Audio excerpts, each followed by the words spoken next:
Hello, all my dear Scorpio friends. This is Maxine Taylor with your October forecast. Um, I've got a couple of announcements first, and I think you're going to love your forecast. First of all, you may know that I am now uh, mentoring a small select group of people. In astrology, so that if they choose to, they can become an astrologer, um, as well as in my Take Back Your Life method. So if you're interested, just go to my website, MaxineTaylor.com, and let me know. And those of you who are advanced astrology students or professionals, I hope you're enjoying my latest astrology book, Hidden Messages in Your Birth Chart. I am fascinated by the power of our early childhood programming, which is legible in the birth chart. Let's hear it for astrology. This book shows you how to read your own programming. And once you know it, this book, my most recent book, is not an astrology book. Your First Sexual Imprinting is a personal and self-empowerment book for women who have in any way been mistreated sexually. And what I've come to see is so many women have been. We just take it for granted and don't realize it. And I'm using my Take Back Your Life technique, and I'm sharing it with you, as are the women I've interviewed who have shared their stories. So I hope you find it helpful. All right, Scorpio, the most powerful sign in the entire zodiac, because you can be either the Scorpion who, rather than forego the pleasure of stinging, will sadomasochistically sting yourself to death.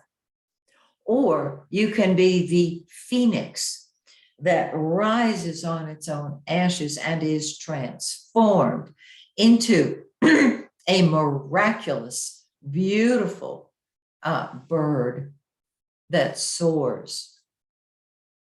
It's just an amazing sign.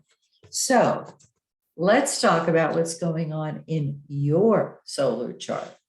First of all, the first part of October is a preparatory time for you, because you have the Sun and Mercury and Mars in the 12th house of behind the scenes activities of the subconscious mind, of the spirit plane.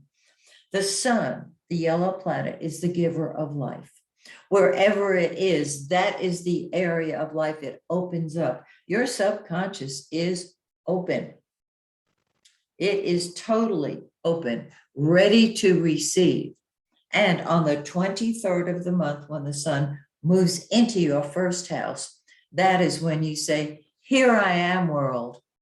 I'm doing my thing my way, because you will have received your spiritual guidance from the other side prior to the Sun's entrance into your solar first house. Now, Mercury is retrograde in your 12th house. Mercury is the planet of thinking, talking, communication, correspondence, transportation. When it is retrograde, we do not begin new projects, because they either fizzle out completely or have to be redone within the year. And so this is a time of rethinking, reworking, and listening to source. Because with Mercury retrograde, you're not sure about things yet. Don't you worry. On the 18th, when Mercury goes stationary, meaning it quits going backwards, it doesn't go backwards, it just appears to.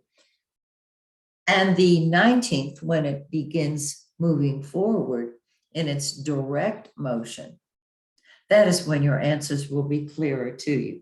Now, Mars, the planet of war and passion, and what you fight with and fight for, and what comes first to you is in your 12th house of the subconscious, of the spirit plane, of go away world, don't bother me. And there, excuse me, there can be a great deal of suppressed anger that you are processing, impatience that you are processing.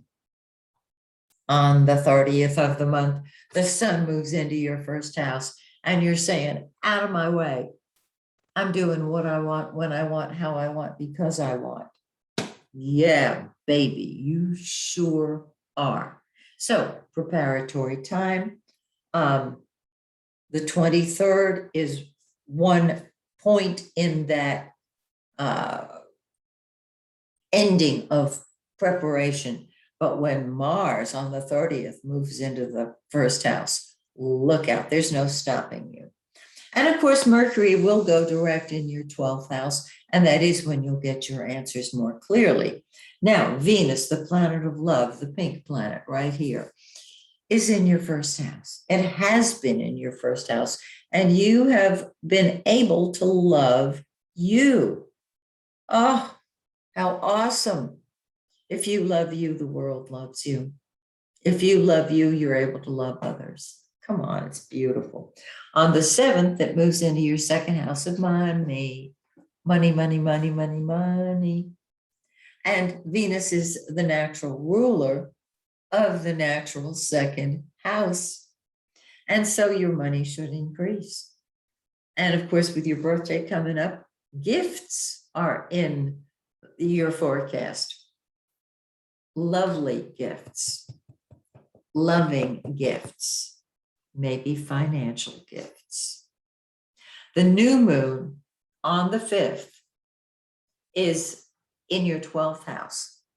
And so it is hidden and it says, go away. I want my solitude and privacy. Don't you worry. The full moon on the 20th in 27 Aries is in your 6th house of work, health, and service. It brings work to a head. It helps your health. And it has you busy serving, which is what you want to do with a full moon in the 6th house. So this is a gorgeous forecast. I hope you love it. And I hope you'll be back next month when once again I give you your forecast. If you want a personal forecast, just go to my website and we'll set one up.